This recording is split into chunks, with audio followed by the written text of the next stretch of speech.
Une preuve que Jésus est Dieu et le Fils de Dieu en même temps. On va prendre Jean chapitre 1 et Jean chapitre 20, donc le début et l'avant-dernier chapitre de l'Évangile. À partir du verset 47, Jésus vit venir à lui Nathanaël et il dit de lui « Voici un véritable Israélite en qui il n'y a point de fraude ». Donc Jésus, quelque part, il savait, en regardant cette personne, qui elle était intérieurement, ce qui est assez incroyable. Nathanaël lui dit « D'où me connais-tu » Et là, écoutez bien, Jésus lui répondit « Avant que Philippe t'appelât quand tu étais sous le figuier, je te voyais ». Nathanaël, il était assez loin de Jésus à ce moment-là. Et donc Jésus, il était capable de le voir. Il y avait un certain pouvoir d'omniscience en Jésus-Christ. Et c'est ça qui impressionne absolument Nathanaël et qui va lui faire dire la chose suivante. Nathanaël lui répondit « Rabbi, tu es le Fils de Dieu, tu es le roi d'Israël ». Il dit ça à un simple charpentier de Nazareth, Nazareth qui est la ville que Nathanaël méprisait à partir du verset 46.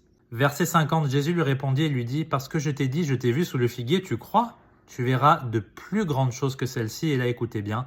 Et il dit aussi en vérité, je vous le dis, que désormais vous verrez le ciel ouvert et les anges de Dieu monter et descendre sur le Fils de l'homme. Ça, c'est une référence à l'échelle de Jacob, l'échelle qui connecte la terre au ciel, la terre au Père, puisque Jésus est le chemin, la vérité et la vie. On va voir un passage similaire en Jean chapitre 20 avec Thomas l'incrédule. Verset 27, puis il dit à Thomas, « Mets ici ton doigt et regarde mes mains », ça fait référence au signe de la crucifixion sur ses mains. « Avance aussi ta main et mets-la dans mon côté ». Rappelez-vous qu'il y a un Romain qui a planté Jésus, il en est sorti de l'eau et du sang.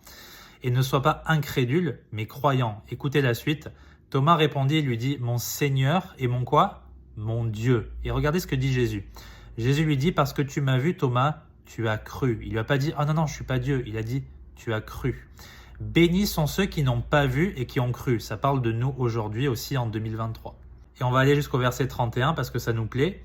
Jésus fit encore en présence de ses disciples plusieurs autres miracles qui ne sont pas écrits dans ce livre. Et là, écoutez attentivement.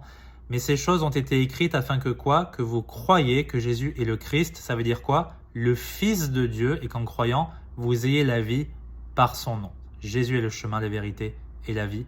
Nul ne vient au Père qu'en croyant en lui. Que Dieu vous bénisse.